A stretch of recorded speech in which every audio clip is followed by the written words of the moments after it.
Christian Coloco humingi na ng tulong kay Anthony Davis, nagpapaturo na nga ito. Pero bago yan, JJ Redick sinabi naman kung sino ang naging secret weapon sa naging panalo nila laban sa San Antonio Spurs. Sa naging post-game interview kasi ni JJ Redick ay pinuri nga nito ang third-year guard na si Max Christie. Sinabi nga ni JJ Redick na kung maglalaro nga daw ng ganito itong si Max Christie ay hindi niya nga daw ito aalisin sa loob ng court. Paano ba naman ay pinangunahan lang naman ni Max Christie ang Los Angeles Lakers kanina pagdating sa plus-minus na may positive 23 matapos ang 30 minutes of playing time nito. Gumawa nga rin itong si Max Christie laban sa San Antonio Spurs ng 11 points, 3 rebounds, 2 steals at 1 block. Kaya ito na ang pinakamagandang performance ng nasabing guard ngayong season under kay Coach JJ Redick. Simula din kasi nang madraft ito ng Los Angeles Lakers noong 2022 bilang pang 35 overall pick sa second round. Ay hindi pa nga ito nabibigyan ng pagkakataon na ipakita talaga ang kanyang skills. Na kaya nga ito kinuha ng Los Angeles Lakers sa NBA draft noong 2022 ay dahil sa kanyang 6'9" na wingspan. Isa nga itong two-way player at malaki ang chance na maging mahusay ito na role player. At ngayon na nga sana ang pagkakataon ni Max Christie na makasama sa rotation ng Lakers. Alam naman natin na nitong nakalipas lang na off-season ay binigyan ito ng Lakers ng 4-year deal na may halagang $32 million. At may player option naman ang kanyang huling taon sa kanyang kontrata. Pero sa pagsisimula ng NBA season ay tila ba nabaliwala itong si Max Christie at hindi nga ito nakakasama sa rotation ng kanilang kupunan. Lalo na nang gawing bench player itong si D'Angelo Russell at gawin namang starter si Cam Reddish. Kaya yung inaasahan ng mga Lakers fans na tataas na ang mga minuto ni Max Christie ay lalo pa atang bumaba. Hindi rin kasi ito basta-basta mailalagay sa starting unit ng Lakers. Malaki din kasi ang pinagkaiba nila ni Cam Reddish lalo na sa kanilang size. Dahil si Max Christie ay may height na 6'6" at si Cam Reddish naman ay may height na 6'7". Magkaiba rin sila ng style ng pagbabantay dahil si Max Christie ay more on isolation habang si Cam Reddish ay sa perimeter defense na halos all around nga ito.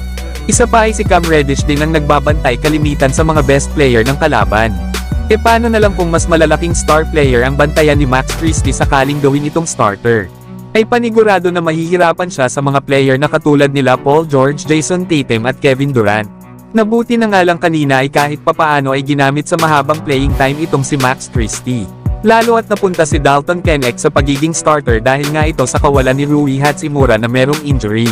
Kaya sa ipinakitang performance na ito ni Max Christie kanina laban sa San Antonio Spurs dito kay JJ Redick, ay panigurado na malaki na ang tiwala niya dito.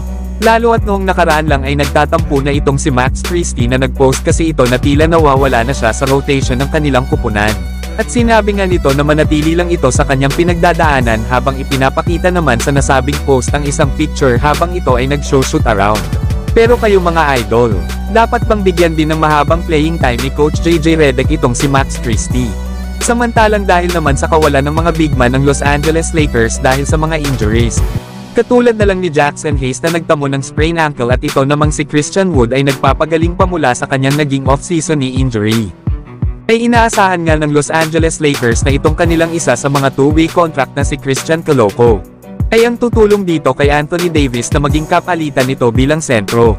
Na sa mga nakaraang laro nga ng Lakers ay pinuri ni Davis ang kanilang bagong big man. Sinabi nga ni Davis na halata naman daw na mahaba itong si Christian Coloco. At ang kanyang nga raw ability na sumala sa ilan sa mga labs gaya daw ng ginawa ni Davis. Kaya nga din daw ni Coloco na mablock ang ilan sa mga tira ng mga kalaban. Kaya rin daw nito na kumuha ng mga rebounds na malaking bagay nga daw ito. Na si Christian Coloco nga daw ay hindi isang player na pupunta lang para sa kanyang role. Bagkus ay gagawin nga daw nito ang kanyang trabaho bawat laro at maglalaro ng matindi. Kaya naman ay susubukan daw ni Anthony Davis na matulungan si Christian Coloco lalo at bata pa ito.